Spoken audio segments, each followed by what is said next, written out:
Nissan has been selling the Qashqai subcompact crossover for several years in other parts of the world. Now it's coming stateside, but it won't retain the global name, which is difficult to pronounce and spell.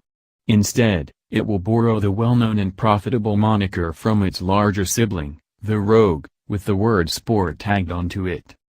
Nissan is marketing the Rogue Sport as slightly smaller and sportier than the family-friendly Rogue, which is its best-selling US nameplate. The smaller part is not up for debate.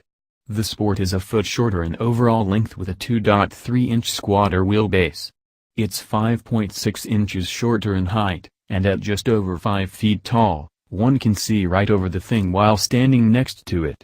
Total cargo space is down by 8.9 cubic feet, with most of that coming from behind the second row of seats. Front legroom is virtually unchanged, but rear legroom is down by 4.5 inches in the Sport.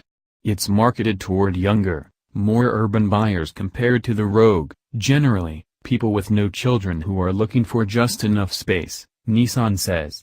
It's definitely compact, especially when you behold it from the outside. In the driver's seat we get the sense we're in a bigger vehicle thanks to the upright position and a beltline that doesn't creep too high.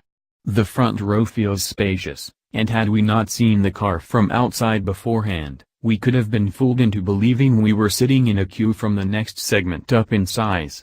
Even with the moonroof, headroom feels ample. As for the rear seat, there are no illusions there.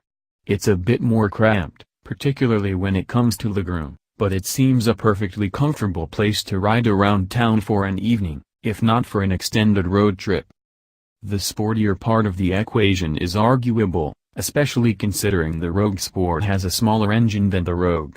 Its 2.0-liter four-cylinder motor produces a modest 141 horsepower and 147 pound-feet of torque. Even less sporty, the power is sent to the wheels through a CVT. Despite feeling like a larger vehicle, it definitely drives like a smaller car. With its target market in mind, the Rogue Sport is designed more for urban duty than the suburban lifestyle of the larger Rogue. It's maneuverable and at home on Nashville's narrow and crowded streets. We were impressed with the Rogue Sport's ability to navigate a tightly packed garage with the help of an outside bystander. It's a little hard to see the corners of the car, which adds to the illusion of size. To make the most of its tight packaging in a confined space, the around view monitor camera system is available. It's standard in the SL, making helpful bystanders obsolete. While it is still as wide as the larger Rogue, we found that the Rogue Sport's shorter length and wheelbase made it easier to get into tighter parking spaces, even if there wasn't more room on the sides to get in and out of the car. Out on the open road, the Rogue Sport feels nicely planted and stable, at least with our tester's 19-inch wheels. It tracks straight on the highway and can trace a corner without needing corrections mid-turn. The electric-assisted steering doesn't offer much in the way of palpable communication from the front tires, but a modest amount of progressive heft corresponds to the steering angle, which helps provide some sense of feedback.